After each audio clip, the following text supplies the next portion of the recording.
el deporte ganan 2.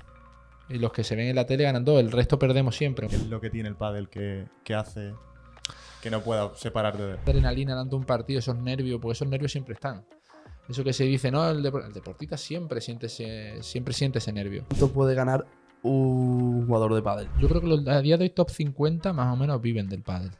¿Cómo sales de ese agujero que puedes meterte para sacar al partido adelante? Y a los jugadores les encanta decirme el Duque. ¿Cuál ha sido el partido que tú dices ha sido el mejor que he jugado? Que al final el cambio ha sido positivo, más allá de todo esto que te estoy comentando, porque al final, cuando el jugador gana más dinero es cuando hay competencia. ¿Quién es el mejor de la historia jugando al pádel y el mejor hoy en día? Como todos los deportes, yo creo que han cogido un boom y que la gente les gusta tanto, al final la gente se nutre del deporte. Arranca el rinconcito.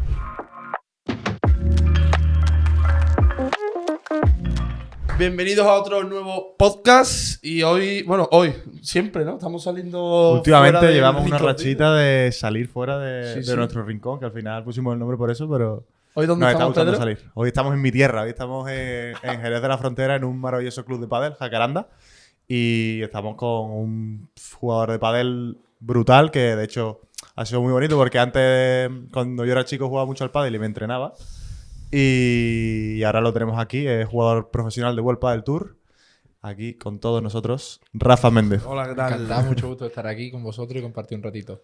Ha habido problemas porque un poco más. Y nos vamos a Sevilla, pero. De vuelta, Sí, de vuelta. sí.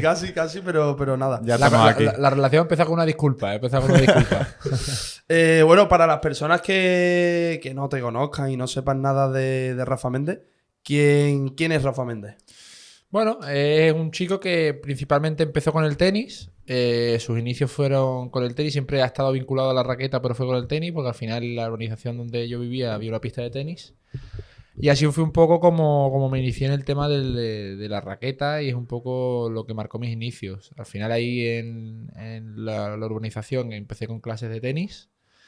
Y bueno, se empezó a ver como que tenía cualidades para ello. Es verdad que yo, aun a pesar de que empecé con 4 o 5 años las clases, desde antes yo ya cogí una raquetita y tenía habilidad.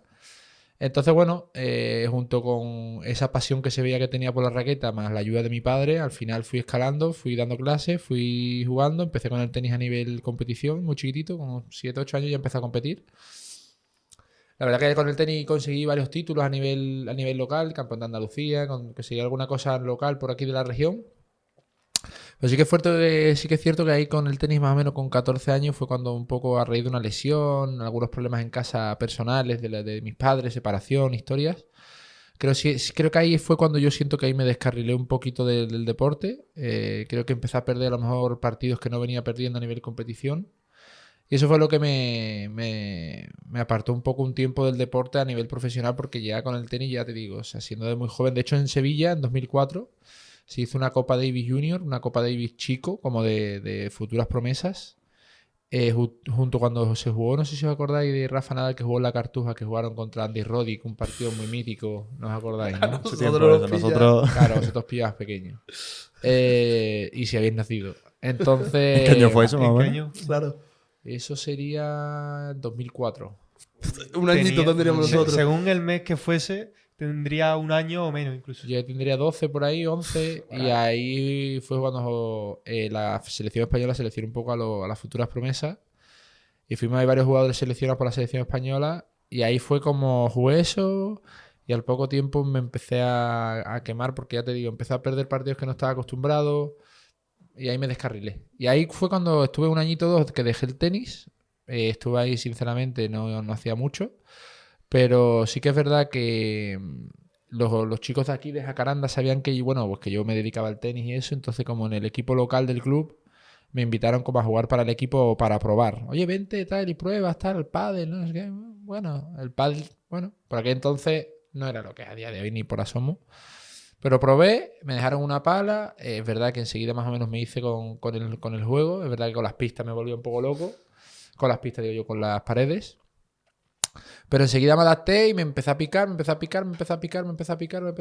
y así fue un poco como empezó mis inicios en el pádel. Es cierto que empecé ya a entrenar un poco más en serio porque me empezó a gustar y a picar el gusanito. Como yo digo siempre, el gusanito del pádel, como se te meta el bichillo dentro, ya no te escapas. Y fue un sevillano, un jugador sevillano, también muy bueno, Gonzalo Rubio, que a raíz de que me invitó a jugar un torneo, me acuerdo en Sevilla, porque me había visto jugar, ganamos a parejas muy buenas. Y del torneo de Sevilla me dijo, oye, ¿quieres que probemos un torneo que hay lo que de aquel entonces era un Padel Pro Tour? ¿Quieres que probemos juntos un torneito y así profesional que en Marbella, Nueva Alcántara? Y yo, bueno, que yo, venga, vamos a probar, ¿no? Y también ahí pues ganamos a parejas muy buenas y perdimos en el pasacuadro en mi primer torneo profesional. Entonces, claro, mi primer torneo profesional y ya ganó a parejas buenas y me meto tanto. Entonces ya no fue el bichito, ya fue que me metí de lleno y ahí fue cuando ya empecé a dedicarme un poco más a full. Yo creo que con 20 fue cuando empecé a nivel profesional en el pádel, en plan 100% dedicado. Y ya luego con 21 yo pierdo a mi padre, que era lo único que sentía yo que me ataba aquí en Jerez. Y con 22 decido irme de Jerez y me fui a Valladolid y ahí empecé ya con entrenamientos profesionales serios. Pero yo creo que yo competía, pero al final aquí era difícil ser profesional como tal porque tampoco había ni infraestructura ni jugadores profesionales que yo pudiera entrenar con ellos. Pero a raíz de irme a Valladolid, ahí ya sí empecé, yo creo, con 22 ya empecé full. Claro, entonces cuando sales de aquí de Jerez y llegas a Valladolid, cuando das el salto. Ahí es cuando doy el salto de dedicarme plenamente a ello. Es verdad que al primero o segundo año tuve que dar clases también en Valladolid para poder pagarme y costearme un poco las cosas. Pero yo creo que en Valladolid di clases esos 3 años. Luego ya, gracias a Dios, las cosas fueron saliendo poco a poco y pude descarrilarme de las clases y centrarme puramente en lo que es el pádel profesional. Y antes de irte a Valladolid, ¿compaginabas el competir con algunos estudios o algo? ¿O era 100% competir? Yo ahora mismo, yo en ese momento decidí dedicarme al deporte. Yo venía muy bien en los estudios, lo que pasa que, bueno, pasaron ahí ciertas cosas de salud también de mi padre y es como que, no sé, me descarrilé mucho de los estudios, me centré mucho en el deporte y sinceramente con 16 fue cuando yo decidí meterme de lleno en el deporte y sinceramente los estudios los dejé a un lado. Otro te diría, otro te lo maquillaría, pero yo sinceramente te soy sincero. Yo me centré puramente en el deporte. Al final yo perdí mucho el hábito de estudio. O sea, yo venía con muy buenas notas y yo noto, o sea, yo siento a día de hoy que ya tengo otra edad y estoy mucho, creo, más maduro. Que por aquel entonces yo era el típico, para mí siempre he dicho, no me molesta, típico niño de papá. Entonces todo lo que era frustración me hacía dejar las cosas. Entonces yo creo que en el estudio me pasó lo mismo. Venía con una dinámica muy buena, me empezaron a salir las cosas mal y fuera. Y con el tenis fue un poco lo mismo. O sea, me empezaron a salir las cosas un poco mal, fuera. O sea, creo que no era maduro para saber gestionar y autogestionarme un poco lo que era la presión y el que las cosas no me salieran como yo quería. Luego, evidentemente, la vida te va dando palo y te va enseñando un poco a que vayas autogestionándote y a saber cómo hacer las cosas. Pero ya te digo, en tema estudio lo dejé de lado. Has dicho que el pádel, como te entra el gusanillo, no hay quien te saque de ahí. ¿Qué es lo que tiene el pádel que hace que no pueda separarte de él? Bueno, al final yo creo que el pádel tiene varios factores. El principal que todos los jugadores profesionales coincidimos es que al final es un deporte que tú no has jugado en tu vida o nunca lo has practicado y te metes con 3 colegas más y te lo pasas bien. O sea, hay otros deportes que si no tienes un nivel base no te lo pasas bien. Por ejemplo, siempre lo comparamos con el tenis, ¿no? El tenis tú si no has jugado nunca, te metes con otro que no hayas jugado nunca y probablemente a la media hora os canséis de estar recogiendo pelota y os vayáis. Pero el pádel al final, a nivel amateur, es como que tiene ese gusanito de que te metes y es tipo un poco al principio pala de playa, ¿no? Un poco así, una rea ahí, ¿no? ¿Cuántas veces hemos estado en la playa? Hemos hecho el típico campito, ¿no? En la arena, así y tal, y hemos jugado. Pues al final es como que lo llevas un poco a una pista y creo que al final lo que hace que el pádel haya tenido ese éxito a nivel iniciación en cuanto a jugadores amateurs. Porque al final la gente se mete, suda un ratito, tiene la excusa perfecta el casado para salir un rato de casa, el hijo para separarse de la familia y estar un rato con los colegas. Luego creo que al final, después de jugar, pues tienes para tomarte algo, para tomarte un refresquito, para hablar, contar los problemas tuyos, los problemas del otro. Creo que al final reúne a mucha gente y creo que al final es el éxito del pádel, de que al final la gente luego se van picando porque van mejorando poquito a poco, porque es como te digo, a la vez de que es un deporte que sin tú haber jugado nunca te metes a jugar y te diviertes, eso implica de que hay muchos niveles, pues al final evidentemente tú empiezas, te diviertes, pero eres un filetillo. Entonces eso va haciendo que poco a poco vas subiendo de nivel, vas escalando escalones y te vas picando, ¿no? ¿Cuántas veces ha pasado? A día de hoy cada vez pasa más. Como juega tanta gente, todo el mundo sabe jugar al pádel. O sea, estás en un sitio y yo sé jugar al pádel y luego le ves y agarra la pala igual como... Pero... Y el fútbol pasa lo mismo. Todos los deportes yo creo que han cogido un boom y que la gente les gusta tanto.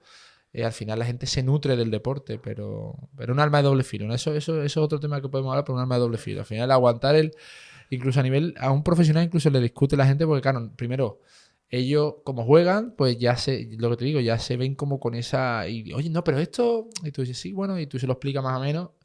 Y se lo explicas si es alguien cercano a ti. Si no, le dices, sí, es verdad. Y te vas por otro lado. Porque has dicho que podéis ir subiendo escaloncitos, pero ¿cómo es competir profesionalmente al pádel? ¿Qué es para ti la competición profesional? Bueno, yo te diría que para mí lo ha sido todo desde un psicólogo. Yo creo que al final el deporte ha sido mi terapia. O sea, yo creo que yo he vivido cosas a nivel personal que yo creo que si no me hubiese dedicado al deporte, yo creo que me hubiese costado a nivel anímico, a nivel emocional, yo creo que me habría costado un poco salir del bache. Creo que el deporte ha sido mi terapia y luego encima el hecho de que tú con 20 años más o menos decidas dedicarte a nivel profesional. Cuando tú lo dices, mucha gente... Y no porque no te quieran, te quieren, pero al final te dicen como que estás loco o te dicen, no, pero esto no, esto... Entonces al final es una apuesta por uno mismo muy fuerte. Entonces al final tienes que sentirlo y sobre todo yo siempre soy muy cabezón cuando me he propuesto algo. Creo que las condiciones han estado y siempre me lo han dicho, entonces es una apuesta por uno mismo. Y creo que algo que te aporta mucho el deporte de competición cuando tú apuestas por ti mismo es que agarras una seguridad en ti brutal. Pero cuando has tenido varios focos en los que te han estado diciendo cuidado y siempre no es que hayan sido comentarios negativos, pero al final no es vas a llegar, tú puedes, yo te voy a ayudar. No, siempre son comentarios de oye, cuidado, oye, que es que si no llegas, oye, que... Entonces, claro, tienes muchos focos al final que te están alumbrando en plan. Entonces, cuando lo consigues, creo que al final y vives de ello, es como una satisfacción propia, plena y muy grande. O sea, creo que es algo... indescriptible e incomparable. El hecho del jugador, cuando más lo sientes cuando se lesiona, ¿no? Cuando se lesiona y te falta eso, es como que, wow, me falta mi terapia, ¿no? Me falta ese momento previo, esa adrenalina dando un partido, esos nervios, porque esos nervios siempre están. Eso que se dice, no, el deportista siempre siente ese nervio. Pasa que al final, con el paso de los años, los va gestionando mejor. Pero es imposible, o sea, yo creo que no hay un jugador ni de fútbol profesional que no se ponga nervioso ante un partido. Todo el mundo se pone nervioso. Entonces, al final, si te lo definiese en una palabra, te diría que es impresionante. Es impresionante cuando ya sientes que... Porque a día de hoy ya te puede ir mejor o peor, sí, pero ya estoy aquí. Entonces, al final, y luego en el deporte hay etapas. Hay etapas mejores, etapas peores, como en la vida, como en todos los trabajos. Pero cuando tú ya sientes que has llegado y te has establecido y te has hecho un sitio en el deporte, al final, quieras que no, a nivel profesional en Jerez, ¿no? Que a día de hoy para mí Jerez es una ciudad muy emblemática en muchos sentidos, turística. Se puede decir que soy el único jugador profesional a día de hoy que ha estado top 50. Entonces, al final, pues a mí me enorgullece, ¿no? Sí que es cierto que aquí quiero hacer un llamamiento a nivel local, a nivel Jerez, porque es una espinita que tengo ahí y no sé si llegará a oídos pero me parece un poco, no voy a decir mal o bien, pero un poco doloroso por parte mía, que nunca haya habido un reconocimiento en Jerez, ni en el ayuntamiento a nivel deportivo, ni en cuanto a deportes, en el tema de un jugador local, que ha estado en cuartos de final, que ha estado y no se le ha hecho ni un reconocimiento, fíjate, incluso amigos, incluso en San Fernando, a compañeros míos, por ejemplo Álvaro Cepero, se le ha hecho jugadores, y no es por comparar San Fernando con Jerez, pero creo que Jerez estamos en otra liga, sinceramente. Pero no haber tenido por parte de ayuntamiento ni por nadie, nunca, ni un reconocimiento, ni un... Hostia, pues es algo que creo que ahí debe Jerez, ya no hacia mí, a mí me da igual, yo mi carrera ahora mismo estoy bien, no necesito, pero en plan a futuros chavales que vienen de atrás o a otros jugadores que intenten cuidar eso, porque al final el hecho de sentirte arropado por tu tierra creo que también es importante. Es que, y además ahora mismo que hay un boom de pádel, que todo el mundo juega al pádel. Lo que tú has dicho, que todo el mundo sabe, todo el mundo entiende, todo el mundo es el mejor. Y es que, hombre, ese reconocimiento también te anima a seguir y a Hombre, claro luchar. que te anima. Y aparte, mira, el otro día, de hecho, voy a decir un comentario a favor de ello. El otro día sí que salió Lucía Pérez, que es una chica local que también compite. Y ella ponía, ¿no? Como que... Ella lo decía, ¿no? Como que... Bueno, que intentasen ayudar un poquito al deporte local, el jugador local que destaca en un deporte. Y yo luego se lo escribí, le puse, bueno, date por Date por contenta, por satisfecha, que por lo menos contigo han contado para hacerte como un memorial, ¿no? Porque yo te puedo decir que, mira, yo llevo top 50 más o menos, he estado top 50, no sé, 6 años a lo mejor. Metido entre las 25, 20. Por ejemplo, el año pasado terminé el año pareja 17 del mundo. Joder. Y con Javi Rico. Y no recibes nada, tío. Es como... ¿Qué estamos haciendo? Pero bueno, al final te mentiría si te dijese que no me duele, pero bueno, intento en este tipo de cosas ser lo más claro y transparente posible, pues para intentar que entre todos, pues cada vez el deporte a nivel local en Jerez vaya mejor. ¿Y cómo es jugar contra los más grandes? Lebron, Paquito, Coello. Bueno, es lo que te digo, son personas... LeBron es de mi camada, pero por ejemplo Paquito yo ya le veía por la tele, pero ya no LeBron Paquito, o sea, LeBron Paquito es el boom de hoy, pero date cuenta que yo veía por la tele a Nerone, veía por la tele a Matías Díaz, veía por la tele a Juan Imieres, veía... Y a día de hoy te puedo decir que a Matías Díaz le gané, a Juan Imieres, entonces al final todas esas cosas a nivel emocional brutal.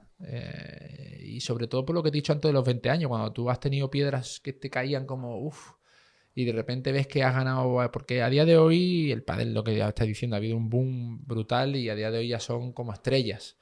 Pero sí que es cierto que vienen jugadores de atrás que son los que yo veía por la tele. Y claro, tú imagínate que has estado viendo a un jugador por la tele y siguiéndole y de repente le tienes al lado comiendo y un día le ganas y de un día te dice de jugar. Yo por ejemplo jugué con Nerone. Al final todas esas cosas pues... Eso es de loco y a día de hoy el nivel que hay de pádel es brutal y que encima haya andaluces que estén ahí pegando bocados es tremendo. Paquito a día de hoy, por ejemplo, te pongo un ejemplo, sin ir más lejos, hace 2 años fue su boda y estaba en la boda. Yo para eso soy muy... Me acuerdo mucho de todo yo estaba en la boda y yo pensaba, tío, lo que son las cosas, ¿no? De hace años yo diciendo... Te bueno, veía por la tele y ahora... Y ahora estoy aquí en tu boda, estamos aquí los dos cantando Peter Pan. Entonces al final... te mentiría si te dijera que por dentro te sientes orgulloso.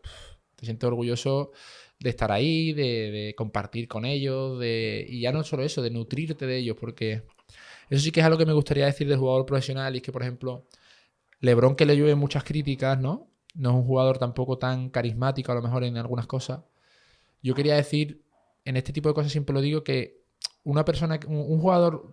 o una persona que llega al éxito, sea a nivel empresarial o a nivel profesional o a nivel, en este caso, del deporte, tiene muchas cosas buenas que se puede copiar.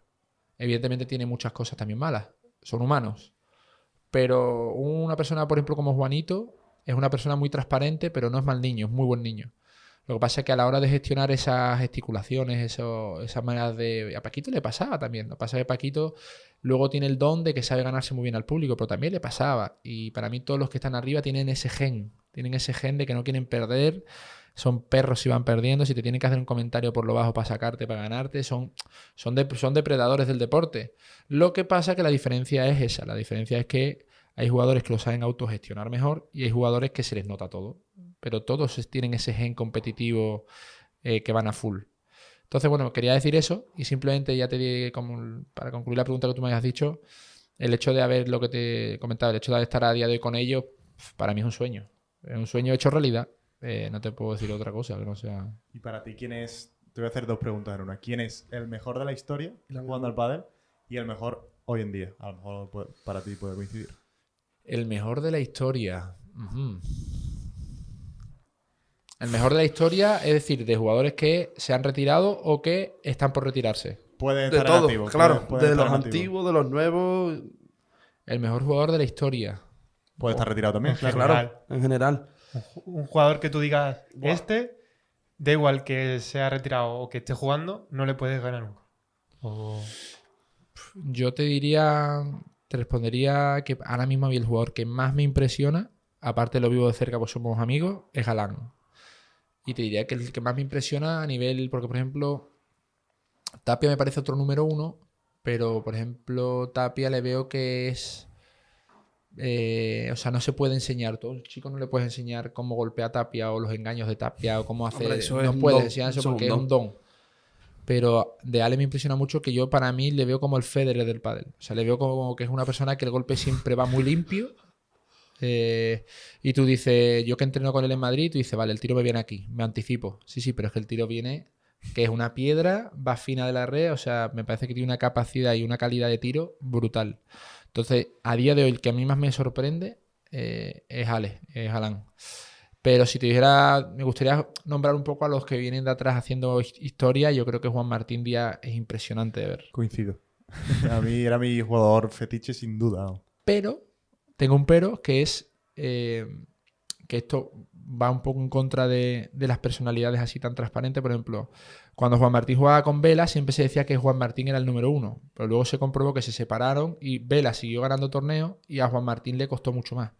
¿Por qué? Porque es verdad que Juan Martín es un jugador espectacular, es muy espectacular verlo, es brutal, pero claro, al final es muy individual. Él es muy bueno, pero siempre le ha costado como Juanito. Yo lo comparo un poco con Juanito Lebrón. O sea, Galán tiene una personalidad que es mucho más maleable con todos. O sea, hace con todos. Entonces, Galán le pones con un chingote y te puede ganar torneos. Le pones con otro e incluso a lo mejor le pasas a la derecha también y te puede... ¿Por qué? Porque es un tío que es líder.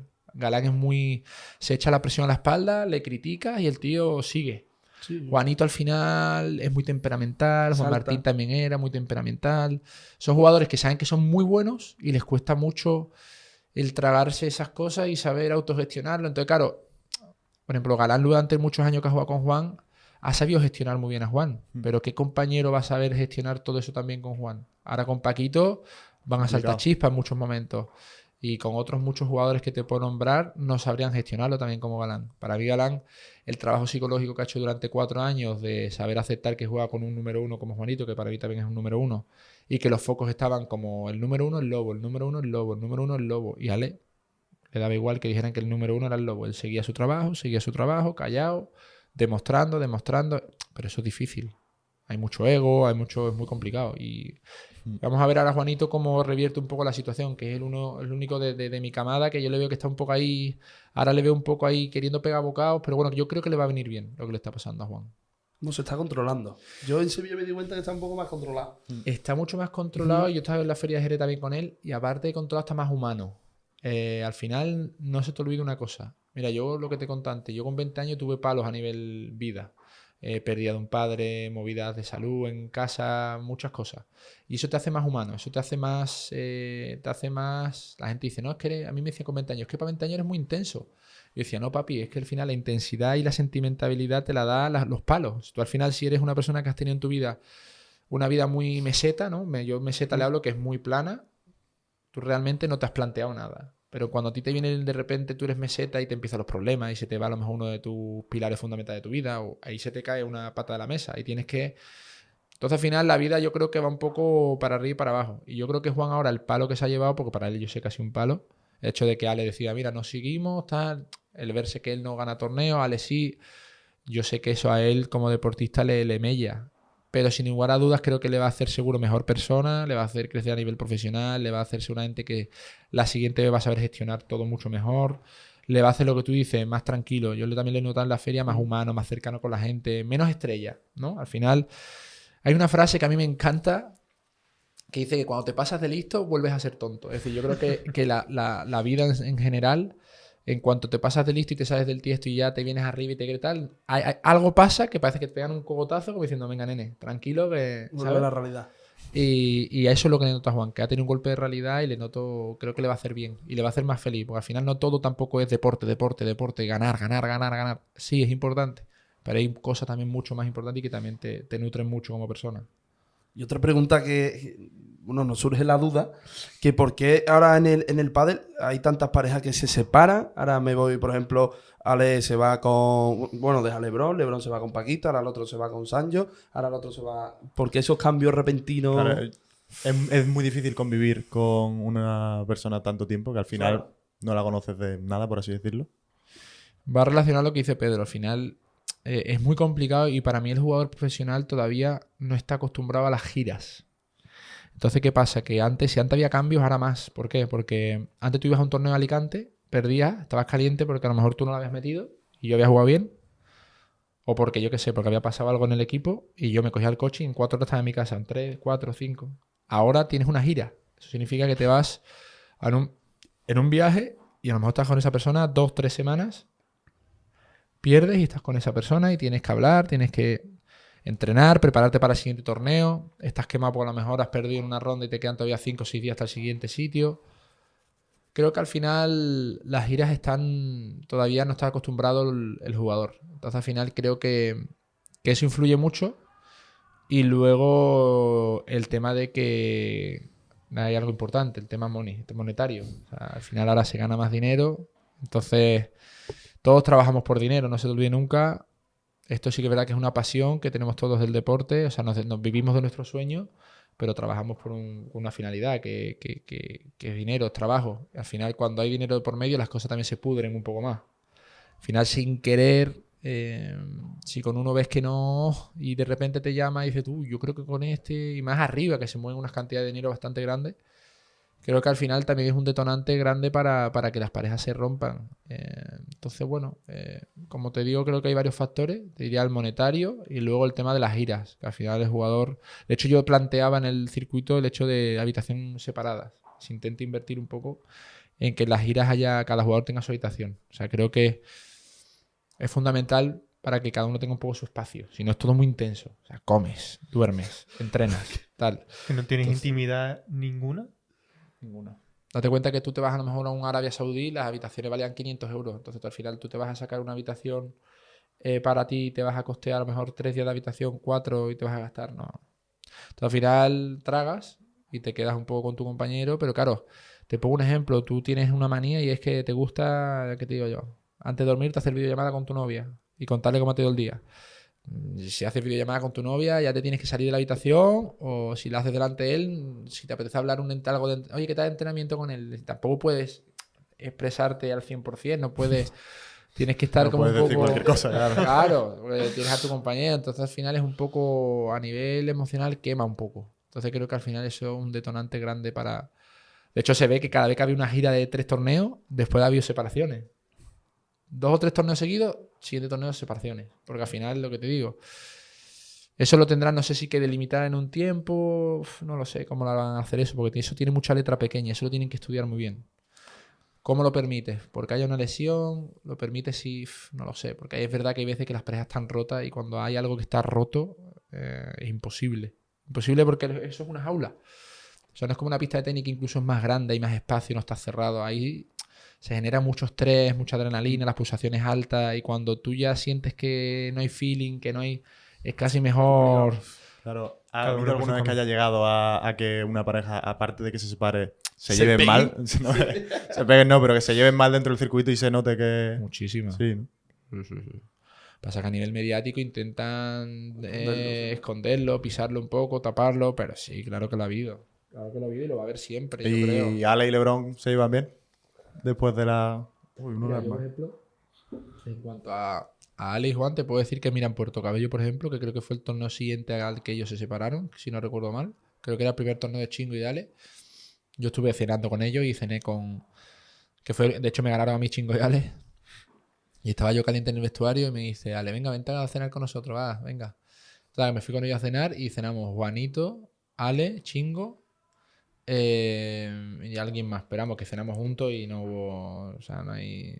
Ahí sí que te diría que hay más morbo por parte de la gente que lo que Claro. realmente hay detrás. Al final son muy listos los dos. Y los dos saben que a lo mejor dentro de X tiempo igual les toca volver a jugar juntos. Porque son 2 números 1. Entonces al final no les interesa a ninguno de los dos distanciarse. Llevarse No. Antes has hablado de 2 factores que yo creo que unen un mismo tema, que es has hablado del dinero y de las giras, y eso lleva a el cambio que ha habido de World Padel Tour a Premier Padel. ¿Cómo lo habéis vivido desde dentro? Bueno, al final es algo nuevo. Todo lo nuevo conlleva un tiempo de establecerse y de sobre todo acostumbrarte. Yo si te dijese lo que a mí, por ejemplo, a nivel personal más me así es el ranking. Al final, el año pasado, por ejemplo, cuando se dice que World Padel Tour no sigue y se queda Premier, había jugadores que teníamos compromisos profesionales con World Padel Tour y con las marcas. Entonces, ¿qué pasa? Que hubo jugadores que decidieron no jugar World Padel Tour y optar por jugar FIPS. Entonces, a lo mejor se iban a los FIPS de, no sé, un FIP Star en no sé dónde, un FIP Rise y a lo mejor jugaban gente local, gente de un nivel más bajo y lo ganaban es decir, había gente que a lo mejor en World Padel Tour estaba el 80, 70, 90 y a lo mejor hasta el 40. Y a lo mejor jugadores que hemos tenido que estar ahí más centrados en World Padel Tour y en competir en World Padel Tour, a día de hoy veníamos con un ranking 40, 50, un ranking tal y estamos más atrás. Entonces al final lo único que yo te diría que yo noto que al final incluso, bueno, y hay jugadores, por ejemplo, creo que John Sand, creo que estaba máster en World Padel Tour y ahora en Premier le ha pasado lo mismo, o sea, creo que estaba el 12, 15, no sé, entonces al final yo creo que el ranking se tendría que haber guiado y se tendría que haber hecho el del circuito profesional que estaba vigente, que era World Padel Tour, hasta el último momento. Porque al final creo que eso desvirtuó un poco todo, ¿no? Porque al final jugadores que a lo mejor, incluso te diría jugadores que ya ni jugaban prácticamente a nivel profesional, se fueron a jugar FIBS, hicieron puntos y se pusieron top 50 en Premier. Y son jugadores que prácticamente en World Padel Tour mejor llevaban 2 años sin jugar. Entonces al final es como que eso lo ha desvirtuado un poco todo. Pero bueno, yo creo que eso en un año y medio se volverá ¿cómo se dice? Se volverá a ordenar. Se volverá a ordenar. Sí. Y el que ha subido un poco así porque ha hecho su trampilla, pues volverá un poquito atrás. Y el que hace tal volverá a su sitio. Y entonces ahora mismo yo creo que es un año de volver a reordenarse un poco todo.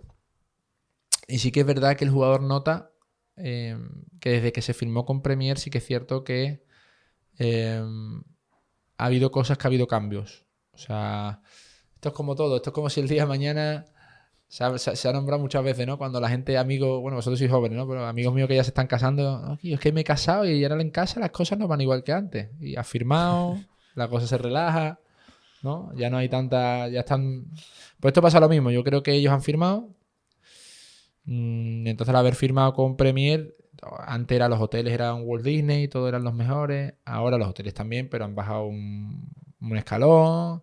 Se les nota un poco más relajados a la organización. Entonces al final eso al jugador le tiene caliente. Pero claro, esto es como todo. Si yo quiero conquistarte, te tiro fuegos artificiales, te tiro todo, te digo que esto va a ser la bomba y cuando te tengo ya tengo la firma me relajo. Entonces ahí está el jugador junto a la asociación haciendo presión para que se mantenga un poco el nivel, sobre todo en torneos P1 y Mayor.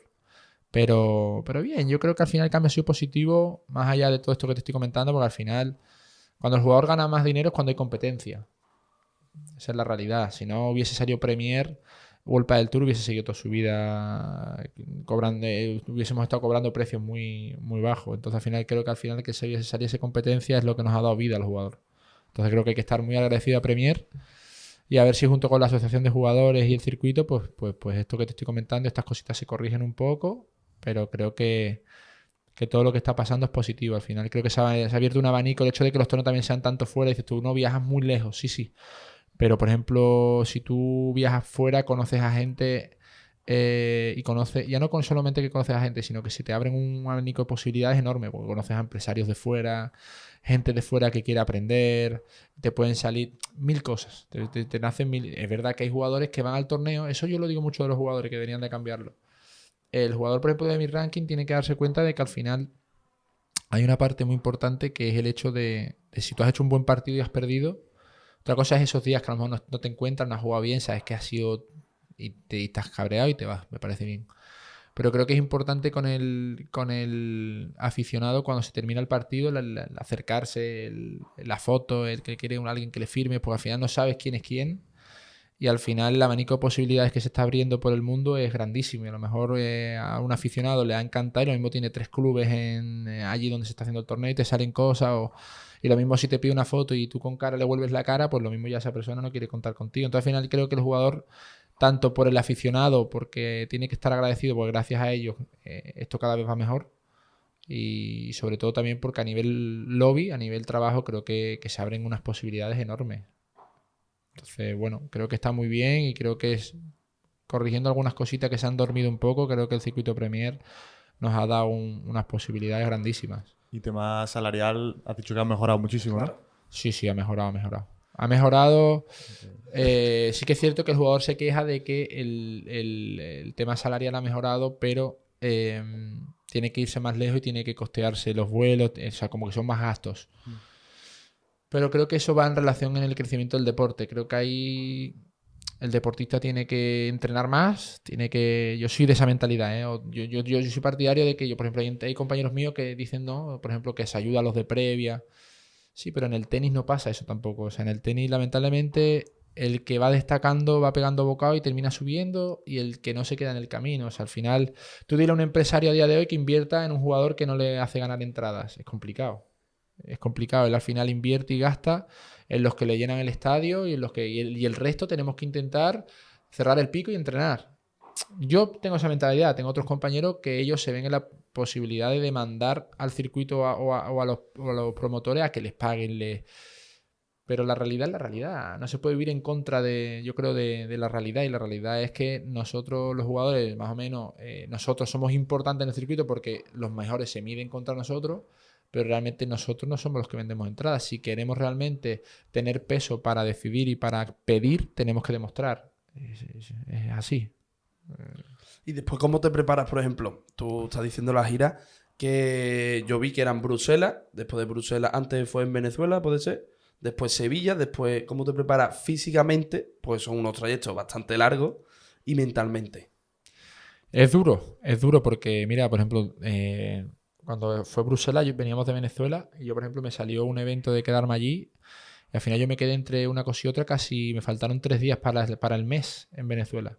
Al final llegué con un jet lag tremendo. Ahora venía de Venezuela de un calor veranito maravilloso. Llegué y a los 2 o 3 días me tuve que ir para Bruselas pitando. Un frío.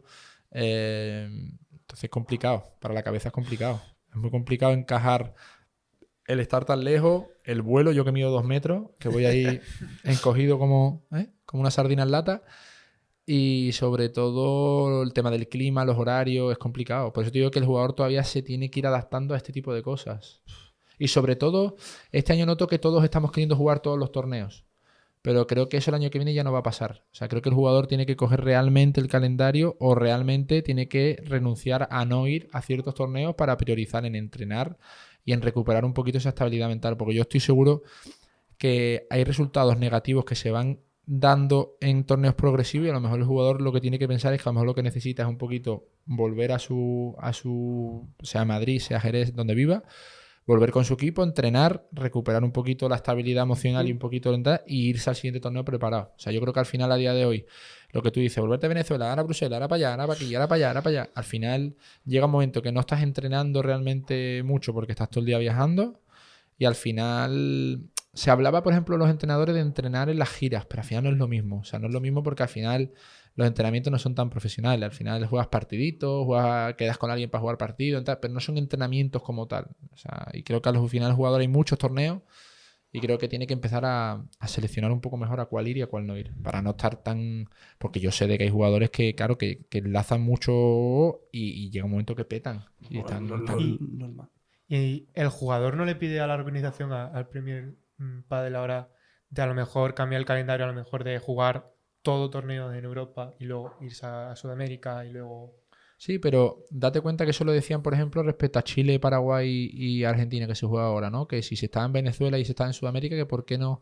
¿Por qué se ha vuelto para acá y otra vez para allá? Sí, pero yo te hago la siguiente teoría.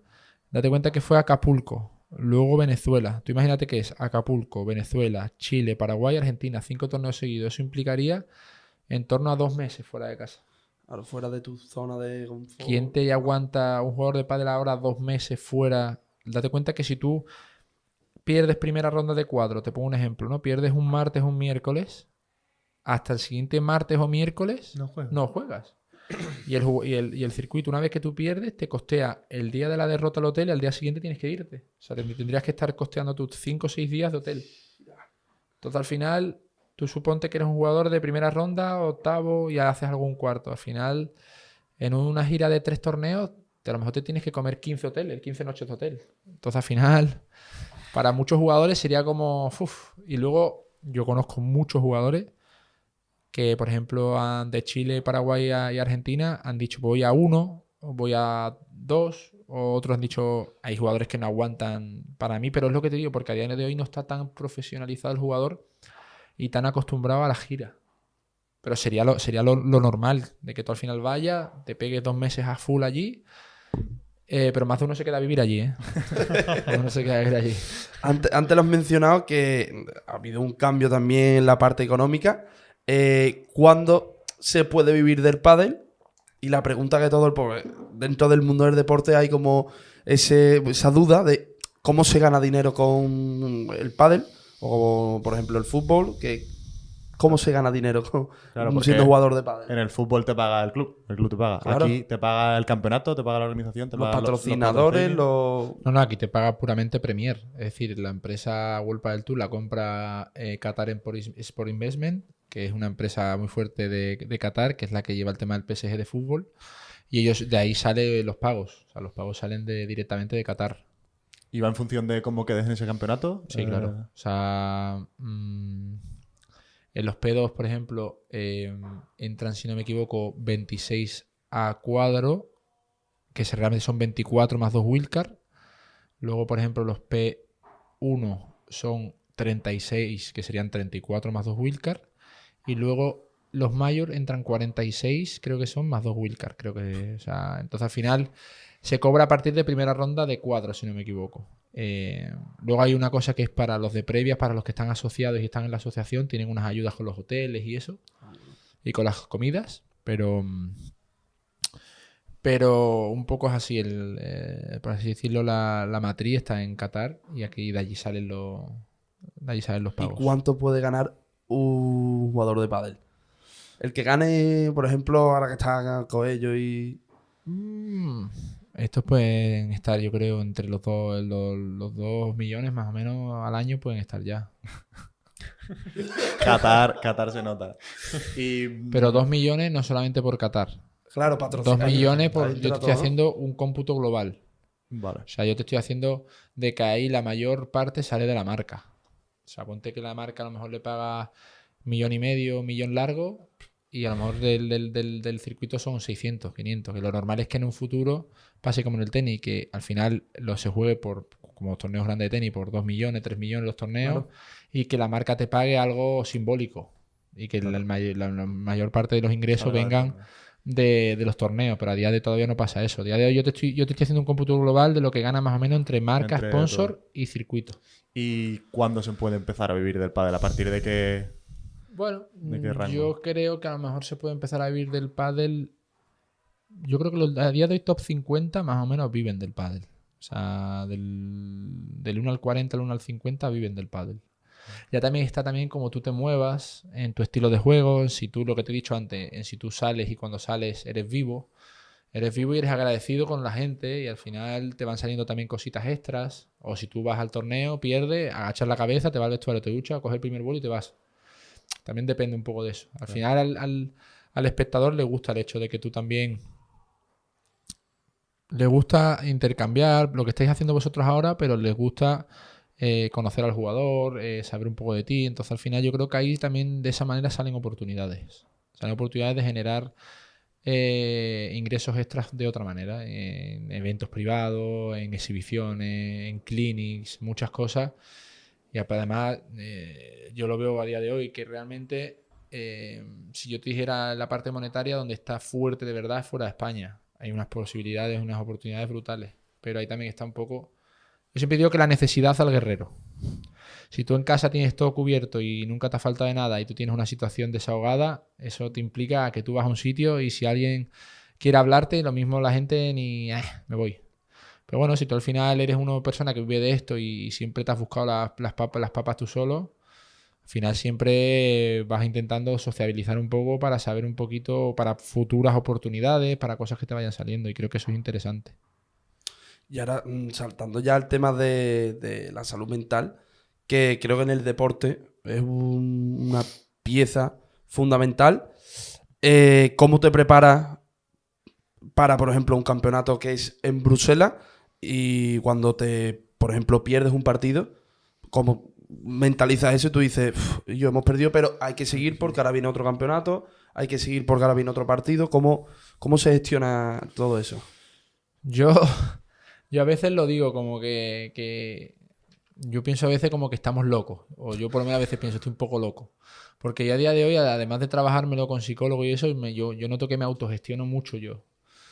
O sea, yo creo que, por ejemplo, de la experiencia de perder a un padre con 20 años, que era mi mayor apoyo en el deporte, yo creo que a partir de eso tú ya te das cuenta como que tú puedes con todo, ¿no? Es como que, bueno, se ha ido, yo te diría, mi pilar más importante y mi vida ha seguido. Yo he seguido adelante. Y he salido adelante y me he repuesto y he conseguido cosas muy grandes. Entonces, al final, yo creo que la mayor enseñanza que me dejó esa pérdida tan fuerte fue un poco eso. Y creo que he vivido varias cosas en mi vida que me han hecho duro, me han hecho fuerte. Evidentemente hay momentos que necesitas ayuda, todos necesitamos ayuda, pero sí que considero que yo me autogestiono muy bien las derrotas. Porque date cuenta que llevo perdiendo desde que tengo, no sé, desde que empecé con el tenis. Date cuenta que en el deporte ganan 2. Y los que se ven en la tele ganan 2. El resto perdemos siempre. Una ronda en octavo, otro partido en cuarto, otro en semi, otro en octavo. Pero todas las semanas pierdes. Entonces al final aprendes a relativizarlo un poco. Y aprendes sobre todo a darte cuenta de que tu papel es dar lo mejor de ti. Luego el resultado depende de muchos factores. Y más en el pádel. Depende de tu compañero, del día de como si es outdoor o es indoor. Si hace viento o no hace viento. Si hay muchas cosas que se te escapan de tu control. Entonces al final... Yo siempre lo digo que ante un partido la mejor manera de prepararte es decir, bueno, yo sé que sé hacer esto, sé que sé hacerlo bien, voy a centrarme en hacerlo lo mejor que yo sé y luego veremos si encima el resultado acompaña. Pues si te metes en esa obsesión de tal, creo que al final a la larga petas. Entonces creo que la mejor manera es de que ganes o pierdas, salgas satisfecho del trabajo que has hecho y yo creo que es la mejor manera de ser una persona constante y sobre todo ser una persona mentalmente estable. Si no, al final, creo que al final por algún lado salen las goteras. Porque al final son muchos torneos, son muchas fechas, son muchos viajes, son muchos compañeros distintos. A día de hoy, antes tú cambias de compañero y podías, por ejemplo, a lo mejor entrenar 2-3 semanas antes del torneo. Ahora a lo mejor cambias de compañero y no te da tiempo ni a entrenar y ya vas al torneo con él. Entonces al final son muchas cosas que toca gestionar a nivel emocional y creo que el jugador al final con videollamadas con los psicólogos, pero creo que hay un papel detrás de que yo creo que el jugador también tiene que ser curioso y leer temas de psicología, leer temas de autoayuda, al final o sea, vas solo por los aeropuertos, al final viajas a competir y los que van con el entrenador, el fisio, el otro y el otro son 2, 3. El resto vamos a pelado, mochila y diciendo voy a intentar gastar lo menos posible y ganar para volverme en positivo. Entonces al final es un poco un lobo solitario. Entonces al final o aprendes también a tener tus momentos de desconexión, a leer, yo qué sé, peli, serie, lo que te guste para intentar evadirte de esa calentura después de un partido. O si no vas acumulando cada vez más cortisol y más rabia y cada vez vas quemándote más. Entonces yo creo que... Has hablado de esa salud mental a lo largo del circuito, que muchos torneos y tienes que saber gestionar. Pero en el momento pista, que tú fallas una bola, pierdes un punto, fallas otra bola, pierdes otro punto. ¿Cómo sales de ese agujero que puedes meterte para sacar al partido adelante? Al final, yo tengo una teoría también, ¿eh? Y yo creo que todo aquel jugador top 50, top 60, ese tipo de cosas que estás diciendo tú las relativizas, porque lleva toda su vida fallando. Entonces, al final no es lo mismo, o sea, la pregunta está bien, pero claro, vosotros lo veis desde vuestra óptica de, he fallado 2, 3, que he fallado tal, sí, pero yo llevo fallando toda mi vida. O sea, realmente, si yo me influyera tanto el fallo, no me habría dedicado a lo que me dedico. O sea, al final, para mí, el deportista, si realmente llega a algo, es porque es muy persistente, es muy cabezón, es muy sigo. Es lo que he dicho antes de, por ejemplo, de las amistades, los familiares. No, esto es muy difícil, ¿por qué no estudias esto? ¿O por qué no haces TAFA? ¿Por qué no haces te dedicas a profesor de...? Todo el mundo busca en ti algo seguro porque te tienen un cariño y un aprecio y no quieren que te la juegues a eso que es difícil. Pues esto es lo mismo. Cuando tú estás acostumbrado a salir adelante, lo relativizas. O sea, es como que evidentemente te calientas, pero aprendes a relativizarlo. Es, por ejemplo, yo siempre digo, tú tienes que saber cuál es tu ADN jugando. Si tu ADN es una jugada, es un golpe, es una manera y estás siendo fiel a lo que estás entrenando y estás siendo fiel a tu ADN y fallas, bueno... hay días buenos, hay días malos. Al final estás siendo fiel a tu estilo de juego. A lo mejor tienes que adaptarte un poco a las condiciones. Pero creo que al final el jugador profesional está más que acostumbrado a fallar y a seguir. Mira Nadal, por ejemplo. Un tío que qué necesidad tiene de seguir. No tiene ninguna necesidad. Pero él es su vida. Y está acostumbrado a fallar, está acostumbrado a perder. Y es un tío que ha ganado más que ha perdido. Entonces...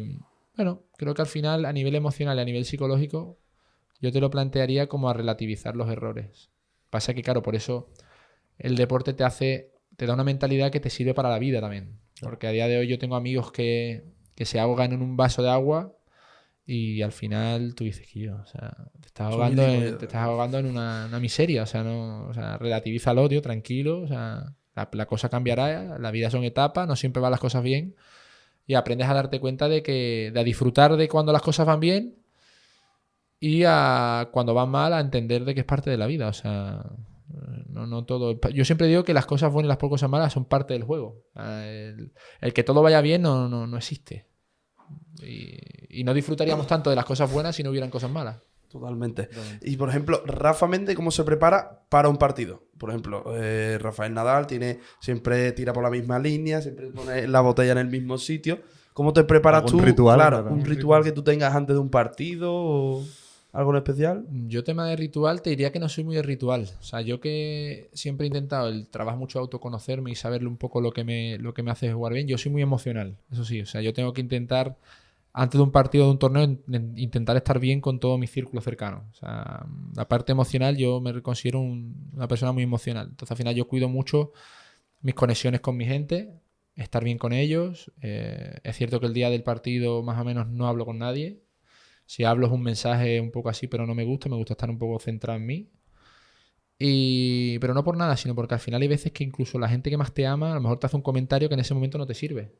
Entonces yo eso lo cuido mucho. Cuido mucho mi momento focus, estar tranquilo, centrado. Y si contesto a alguien o leo a alguien es porque son amigos de toda la vida, que sé que siempre el mensaje que tienen es un mensaje que me motiva. Pero incluso a lo mejor típico mensaje de madre ni lo abro ante un partido. ¿Sabes? Porque basta que le hayas dicho hace 2 días que te duele la cabeza para que te diga, es que estás mal de cabeza, a lo mejor te duele, ya te está...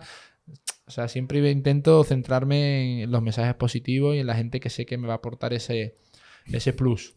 Pero en cuanto a tema de ritual, de no pisar las líneas, yo a lo mejor cambiar el grip, pero tampoco, si yo noto que el grip me va bien, no soy muy... O sea, no creo en... Ninguna manía, sí. No creo mucho en Nada, eso. ¿no? O sea, creo en que a lo mejor cierto tipo de superstición o cierto tipo de cosas te pueden llevar a un orden, ¿no? Por ejemplo, nadar lo de las botellas, lo otro, eso al final... te lleva a un orden de preparar tu bebida isotónica antes, de tener tu... Eso lo veo bien. Pero en cuanto a no pisar, yo nunca he sido así. En ese sentido, no. De hecho, lo veo y me genera gracia, ¿no? Yo, a lo mejor porque ves alguno que sale del banquillo y es capaz de recular incluso así para no tocar una línea, no pisar un cartel. Nadal entra por la línea, no pisa hasta que no llega Demasiado. a Bueno, y Nadal cuando, es cuando increíble. saca Cuando saca ya es una se locura. toca. Pero el otro día cuando estuvimos allí en Sevilla en lo del Premier Padel, me fijé, no sé quién era, pero que no pisaba la línea, esperaba que entrara todo el mundo para después entrar él.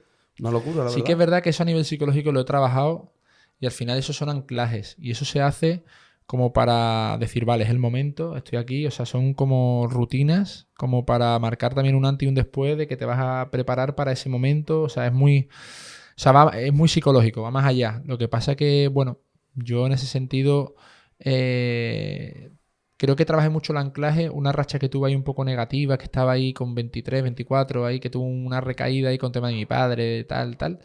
Y ahí sí que trabajé un poco un anclaje como para resetear, ¿no? O sea, tú te llenas de pensamientos negativos y el anclaje o una manía, una mera acción, lo que te marca es como, vale, ya está. O sea, déjate del drama.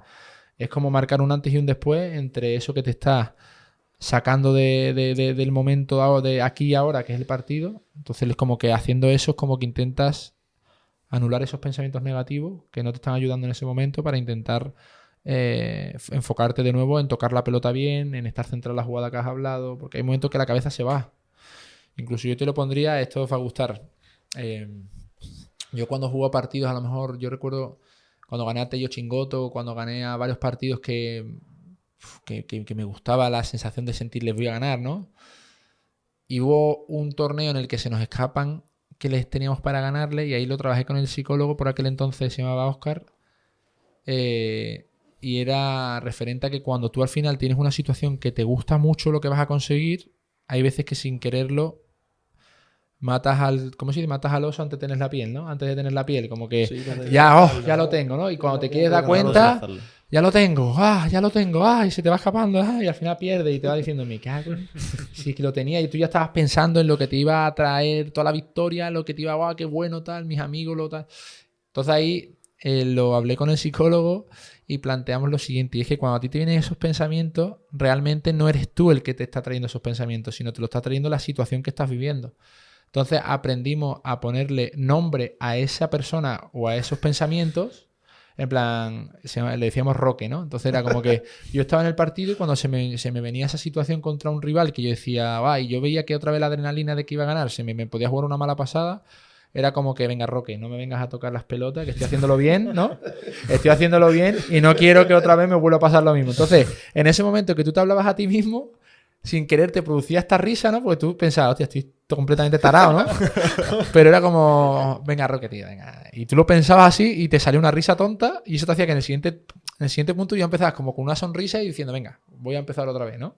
Y es una manera de eso, de anular ese pensamiento que te está gustando por la situación que estás viviendo.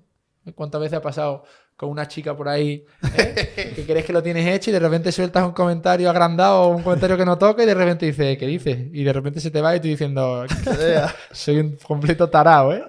Pues esto es lo mismo, tío. Al final hay que aprender a gestionar esos momentos y si hay algo que te está funcionando, mantenerlo. O sea, ¿qué me funciona? El globito aquí y la pelotita aquí. Vale, pues hasta que no termine el partido tengo que estar centrado en el globito aquí y la pelotita aquí. Globito aquí, porque como te descentres y empieces a pensar, que voy a ganar, qué bueno, tal. Ya no tiras el globito aquí, tiras el globito un poco aquí, ya te equivocas, ya empieza tal. Y se desbarajusta todo. Yo creo que... No, te iba a preguntar, estaba ahí hablando que le iba a ganar a Tales. ¿Cuál ha sido el partido que tú dices ha sido el mejor que he jugado y el que recuerdo que lo tengo ahí? Pues mira, sinceramente sentí que el año pasado jugué un partido que creo que fue brutal y no gané. Por eso te digo que al final del deporte hay partidos que pierdes, pero sientes que has jugado muy bien. El año pasado, por ejemplo, jugué en Valencia. Recuerdo que fue contra Masi Sánchez y Lucho Capra, que perdimos en el tercero, no sé si fue 7-5 o no sé cómo. Ese creo que lo vi yo con mi padre. No lo sé. Estaba viendo y vi que estaba jugando y dije, lo voy a ver. Y fue un partidazo. No sé cómo, pero me parece que jugué, tío. Pelota que tocaba facturaba. Pero bueno, al final, tío, es verdad que no se dio. Hubo varios puntos importantes ahí que fallamos nosotros y cayó del lado de ellos. Pero, por ejemplo, ese partido jugué mucho. Luego en Valladolid también hubo un partido que no se me olvidará nunca contra Paquito y Juan Martín. En el tiebreak del tercero. Tuvo un remate para ponernos 6-4 y saque en el tie. Y a Paquito siempre me lo recuerda. Me dice, ay, cómo te dolió ese globito rápido, ¿eh? Iban 5-4, me tiró el típico globo rápido para que picase, para que me entrase en la trampa, entré en la trampa y los nervios ahí me fallaron mal. Y perdimos, tío, perdimos. Ese partido fue duro la derrota, pero también fue un partido que aunque pierdas, marca un antes y un después en ti. Al final, cuando tú te mides contra los mejores y te ves que estás a ese nivel, eso te da un plus, te da una motivación que dices tú, bueno, he perdido, pero he tenido a este que es el número 1 o un número 2-3 y le he tenido entre las cuerdas y le he tenido agobiado mal. Entonces al final te toca quedarte con lo positivo y seguir. Por eso te digo que cuando dices perder, que hemos perdido tanto. A lo largo de la vida ha sido... Exactamente, tío. Y ya Así por que... último, ahora, no sé. Quería preguntar también, porque todo el mundo tiene un mote en el pádel. ¿Tú tienes alguno en especial? Hay uno que me bautizó como el Duque y a los jugadores le encanta decirme el Duque. El Duque. El largo siempre, te podrían como, llamar. como siempre me gusta llevar la barba y soy así más tal, siempre les gusta decirme el Duque. Hay muchos jugadores que tienen mucho la broma con el Duque, el Duque. Y eso me lo puso una red social de hace muchos años que se llamaba Padelgut. Y siempre era la típica página que ponía los resultados de los jugadores y tal. Y de repente, como que dijo, voy a ponerle motes a jugadores. A mí me tocó ese. Y es el que se ha quedado un poco. Ahora con el hola, ¿qué tal? Que digo mucho. Que a veces utilizo mucho la coletilla cuando estamos así, yo qué sé, te pongo un ejemplo, yo qué sé, en alguna expresión así que no sé qué decir o tal, yo qué sé, por ponerte un ejemplo, imagínate que estoy hablando con alguien y pasa alguien que me llama la atención y digo, ahí pasa un hola, ¿qué tal? Entonces como, eso están todos los jugadores con el hola, ¿qué tal? Hola, ¿qué tal? Hola, ¿qué tal? Hola, ¿qué tal? Pero si tuviera que decir un mote yo creo que sería el Duque me lo dice mucho. A mí un amigo que juega al pádel bastante me ha dicho que no me vaya sin preguntarte que por qué jugadores españoles, sobre todo lo hace LeBron, hablan en argentino. Yo no lo soporto. Es que a la gente le pone negra, ¿eh? Yo no lo soporto, mira. Y hay otro jugador también. Hay otro jugador que yo me llevo muy bien con él que se llama Diego Gil, que es canario. Y a mí me pone enfermo. Es que se pone Aparte, argentino. Aparte le digo, cabrón, tienes... Perdón por la palabra, pero es que me sale así, porque es como... Tienes acento canario, que encima es un acento español guay, tío. Claro. ¿Qué haces hablando argentino? No, es que las expresiones... ¿Qué expresiones mis pelotas? Que hable español. Que eres español, papi. Y al final yo creo que también, bueno, yo creo que es fruto de pasar tanto tiempo juntos y ahí que hay muchos argentinos. Pero yo no. Aparte es que no me gusta, es lo que vosotros decís, yo lo detesto. O sea, es más... vives continuamente con el argentino y dices tú, el español también va a hablar argentino y dices tú, nada, me quiero matar. Ah, Es que lo de LeBron lo hace cuando ponen el típico micro de banquillo y se escucha a LeBron hablando en argentino es brutal. La gente le pone negra. yo creo que también va a influir. Yo creo que ahora que entrenan con Ovide puede que le pase más incluso. Porque también cuando tienes un entrenador argentino, sin querer, en los entrenamientos tú date cuenta que pasan mucho tiempo juntos. Entonces al final, tonterías o expresiones o cosas así, a lo mejor, Juanito, boludo, anda. A lo mejor Juanito se le queda como, y a lo mejor lo hace bien, y a lo mejor en el banquillo dice, ¿por qué no me dices ahora, Juanito, anda, boludo? Ahora algo así, o, pues al final... Pero el boludo vale, pero es que es todo el tiempo. El tono. Todo el tiempo, el tonito, claro. Y, uf, Es verdad que a mí no me gusta, pero tampoco. al final... ¿Qué miras, bobo?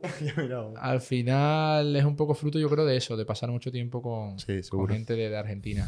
Bueno, vamos a hacer las preguntitas del final, ¿no? Las preguntitas al final ya. ¿Hacia dónde crees que va el pádel? Boh, yo creo que el pádel ya no lo para nadie. Yo creo que va... No sé si te diría que pasará al tenis, pero yo creo que esto en unos años... Esto yo creo que en unos 10, 12 años... ¿Superará el tenis? Yo creo que sí. Eso es tirar harto, ¿eh? Yo creo que sí, porque... no sé. Siento que a nivel... Yo que estoy viajando por todo el mundo, la gente está enferma con el pádel, ¿eh? Yo me di cuenta en Sevilla. Cuando yo fui al Premier Padel, eso fue una locura. Entre semana cuando fuimos nosotros El un martes martes. y estaba lleno. La Viendo pista a central. los Meléndez. Viendo a los Meléndez contra Capra, ¿no? Y... Contra Luis. Pero yo, por ejemplo, que he viajado por fuera de España, la gente le encanta, tío. O sea, está enferma. Entonces, al final, creo que puede llegar a unos... Queda, ¿eh? Quedan muchos años, pero creo que se puede llegar a comer la tostada del tenis, sí, sí. Ojo. Y todavía en Europa, no lo sé, ¿eh? Pero ¿ya hay un boom como aquí en España o todavía está ahí? Bueno, hay sitios que no tanto. Hay sitios que no tanto. Hay torneos que han estado un poco destilados. Pero sin embargo hay otros países que está pegando muy fuerte. Y ahora en Asia y eso está pegando también. Ojo. Y como Asia y eso se meta, pues imagínate. Bueno, hay gente allí. El otro día me habló un club de Malasia para hacer cosas en un futuro. Y por ahí fuera. Y por ahí fuera se están poniendo las pilas, tío. Y al final, lo que te digo, lo interesante y lo que se busca en un torneo es lo siguiente. Es que si en el torneo se está jugando por, yo qué sé, por 500.000, pues que al final en ese mismo torneo entre alguien de fuera, alguien inversor y diga, mira, yo quiero poner aquí, te pongo un ejemplo, yo qué sé, yo tengo concesionario de Maserati, quiero poner Maserati y yo pongo 500.000 más y al final se juega por 1 kilo. Entonces al final eso es lo que se buscaba con el Premier Padel, es decir, que se abriera un poco todo. Al final World Padel Tour cerraba una serie de contratos, por ejemplo, con Cupra, con Adeslas, con Estrella Dan, que era la dueña del circuito, y no permitía que entrase en el circuito, por ejemplo, competencia directa a sus sponsors. Por ejemplo, si en un torneo quería entrar otra marca de coche, no, Cupra es el sponsor principal. Por un lado está bien porque llegas a un acuerdo y tienes algo seguro, pero a nivel de crecimiento estás un poco cortando el que entren nuevos patrocinadores y el jugador pueda ganar más dinero y juegue por un mayor... Yo creo que en un futuro pasará eso. Pasará que Galán y todos estos irán a torneos que aparte del premio por el que juegan, el promotor... O sea, y ya creo que el año que viene en algún torneo puede pasar. Yo solo dije, mira, yo en Venezuela hice mucha amistad con el gobierno, con el gobernador, que era el que organizaba el torneo. Y yo se lo dije, digo, prepárate que seguramente el año que viene a lo mejor alguno de los que ha venido este año no viene. Y entonces ya decía, bueno, pues ya hablaré yo con él, ¿no? Para intentar... Porque al final eso es así. Al final, si tú quieres que venga una persona, un jugador que te llena el estadio y que sabes que es trending topic, pues tocará que el promotor hable con él y le haga una oferta, como pasa en el tenis. Por eso hay jugadores de tenis que van a un torneo y a otros no, porque al final tienen compromisos con patrocinadores locales o cosas así. Pero eso va a pasar, yo creo que eso no va a tardar mucho en pasar. ¿Y crees que entrará Nike en el pádel? Porque es una marca... referencia. Me extraña que no haya entrado ya. Por eso. Me extraña que no haya entrado ya, pero ahí no te sé decir. Pero hombre, yo creo que tarde o temprano tendrá que entrar por el aro. Date cuenta que ha entrado por el aro la escuela de tenis de Rafa Nadal. Que eso era impensable, que ellos se centrasen también en hacer torneos de pádel y en Manacor y esto. Y la hermana de Rafa, que es encantadora, yo la conozco. Ya han montado un montón de pistas allí en lo de Rafa y están haciendo torneos y están haciendo, por ejemplo, con la Hexagon Cup, hicieron incluso un equipo ellos, la Rafa Nadal Academy, Entonces al final yo creo que se están metiendo empresas y multinacionales que antes no pensaban, el pádel y el pádel ya está empezando a ser un atractivo muy fuerte para grandes empresarios. Entonces no descarto que Nike en poco tiempo decida entrar. Al final creo que debería hacerlo. Rafita Méndez versus Rafa Nadal en la pista de pádel. ¿Cómo sería eso? Sería brutal, pero... Bueno, hemos hablado del futuro del pádel y cómo te ves de aquí a 5 años. Bueno, yo creo que a nivel élite, más o menos, yo tengo ahora mismo 32, yo creo que más o menos 4 o 5 años a un buen nivel me esperan. Y a partir de ahí, a partir de esos 4 o 5 años, pues plantearse, es lo que te digo, creo que el jugador va a tener bastantes posibilidades fuera de España. Y ahí se verá qué es lo mejor para cada uno y en este caso para mí. Pero mira, ahora me acabo de comprar, de hecho, mi primera casita en Jerez. Y al final, ya que el hecho del deporte me haya dado la posibilidad de comprarme una casa, para mí ya es más que un sueño.